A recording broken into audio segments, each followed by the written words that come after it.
देखिए भाई, आकृति 12.30 में ओ ए सी बी केंद्र O और त्रिज्या 3.5 सेंटीमीटर वाले एक वृत्त का चतुर्थांश यह है। यदि ओडी बराबर 2 सेंटीमीटर तो निम्नलिखित का क्षेत्रफल ज्ञात कीजिए। दे कैसे रखा है वो समझिए। मान लीजिए कि ये एक लाइन और एक लाइन ये है, परपेंडिकुलर है एक दूसरे के।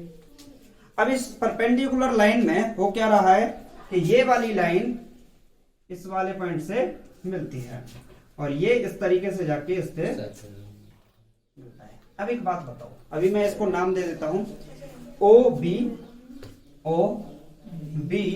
और ये क्या है डी ए सी। ठीक, चलिए तो ये होगा आपका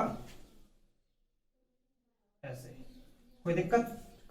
तो ये क्या होगा डी ए और यहां पर कोई पॉइंट है सी। और इसमें जो छायांकित भाग है वो छायांकित भाग है ये वाला। और सवाल क्या पूछ रहा है कि छायांकित भाग का क्षेत्रफल ज्ञात कीजिए। अब छायांकित भाग का क्षेत्रफल पूछा है तो सवाल ने बोला है ओडी बराबर 2 सेंटीमीटर, यानी कि इस ओ से लेके और डी तक के बीच की जो दूरी है वो कितनी है 2 सेंटीमीटर है। सवाल बस यहीं पे खत्म होगा। ओ से लेके डी कितनी है 2 सेंटीमीटर। एक बात बताओ मुझे, ओ से लेके डी कितनी है 2 सेंटीमीटर और आगे भी बोला है 3.5 सेंटीमीटर त्रिज्या 3.5 सेंटीमीटर वाले एक वृत्त का चतुर्थांश है। यानी कि इसकी जो त्रिज्या दे रखी है यहां से लेके और यहां तक ये जो दूरी होगी 3.5 सेंटीमीटर। पढ़ा में? हाँ भाई देखो, अब हमसे पूछा क्या है, पहला क्वेश्चन पूछा है, फर्स्ट क्वेश्चन क्या पूछा है, ओ ए सी बी का क्षेत्रफल ज्ञात कीजिए। ओ ए सी बी का क्षेत्रफल। एक बात बताओ मुझे, हाँ जी एक बात बताओ, ओ ए सी बी है क्या? इस अगर ओ ए सी बी की बात करें तो ओ ये रहा, बी ये रहा, सी ये रहा और बी ये रहा। ओ ए सी बी कहने का मतलब अगर इसको देखेंगे ओ ए सी बी को तो ओ ए सी बी, यानी कि अगर हम बात करें एक वृत्त की, किसकी बात करें वृत्त की, और वृत्त के अंदर अगर बात करें एक क्वाड्रेंट की यानी कि एक चतुर्थांश की, तो अगर पूरा वृत्त अगर देखें तो इस वृत्त का एक ही तो चतुर्थांश है। इधर वाला मान लो इसे, देखो ये क्या है एक चतुर्थांश ही तो है भाई। ये वाली लाइन ये रही और ये वाली लाइन ये रही और बीच वाली को थोड़ी देर के लिए भूल ही जाओ, है ही नहीं, तो फिर ये क्या होगा एक चतुर्थांश बन जाएगा। अगर हम पूरे वृत्त का क्षेत्रफल निकाल दें और उसमें 4 का भाग लगा दें तो एक ही भाग का तो क्षेत्रफल निकलेगा जो कि ओ ए बी सी का क्षेत्रफल होगा, यानी कि इस पूरे वाले का क्षेत्रफल हो जाएगा। एक बात बताओ, अगर इसका क्षेत्रफल निकालेंगे तो क्या करेंगे, पाई आर स्क्वायर बटे 4 का भाग लगा दो। ठीक, अच्छा जी, पाई का वैल्यू कितना है 22/7 इंटू आर का वैल्यू कितना है, अगर आर की वैल्यू की बात करें तो 3.5 सेंटीमीटर से रखी है, कितनी 3.5, तो स्क्वायर है तो 3.5 का कितनी बार गुणा 2 बार गुणा, और नीचे क्या दे रखा है 4 का भाग।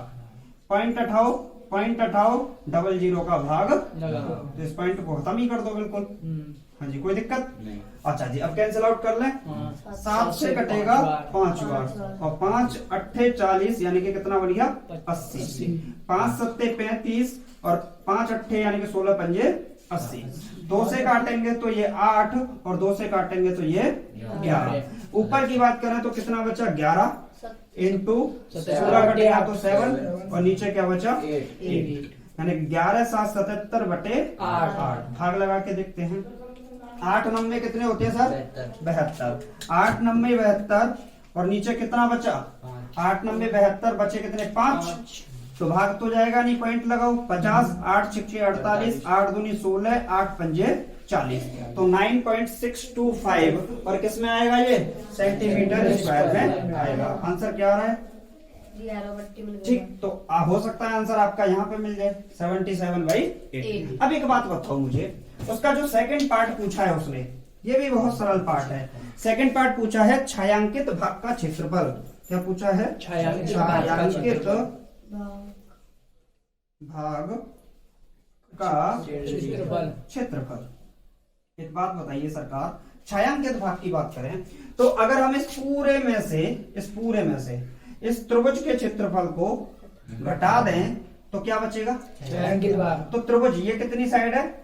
3.5। ये कितनी साइड है? 2 और ये कितने डिग्री का कोण बन रहा है यहाँ पे? 90 डिग्री का। और 90 डिग्री का कोण बनना है तो ये कैसा त्रिभुज हो गया? समकोण त्रिभुज हो गया। और समकोण त्रिभुज का क्षेत्रफल क्या होता है हम निकाल देते हैं। तो सबसे पहले निकालते हैं समकोण त्रिभुज का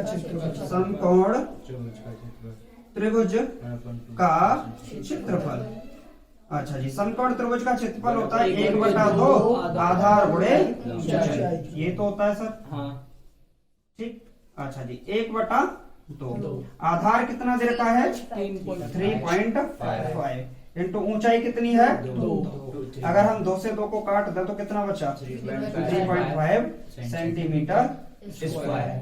अब एक बात बताओ, टोटल का टोटल क्षेत्रफल बात करें पूरे क्षेत्रफल की तो वो कितना निकला था? 9.625 या फिर 77/8 सेंटीमीटर स्क्वायर। और ये जो सिर्फ इस वाले का समकोण त्रिभुज का है वो कितना है? 3.5। तो अगर टोटल में से इस वाले को घटा दें समकोण त्रिभुज को तो ये तो बचेगा। तो टोटल कितना है? 77/8 माइनस 3.5। पॉइंट को हटाओ तो नीचे कितने का भाग लगाओगे? 10। कैंसिल आउट करके देख ले, 5 7 35 और 5 दूनी 10 यानी कि 77/8 माइनस 7/2। दोनों का लासा कितना आएगा? 8 एकन 1 का 77 से 77 माइनस 2 का 8 में 4 और 4 सत्ते 28। 77 में से 28 जाएगा तो कितना बचेगा? 49। सही है? हाँ जी, कितना बचेगा? 49/8 सेंटीमीटर स्क्वायर। तो ये किस भाग का होगा? छायांकित भाग का क्षेत्रफल होगा। सही है।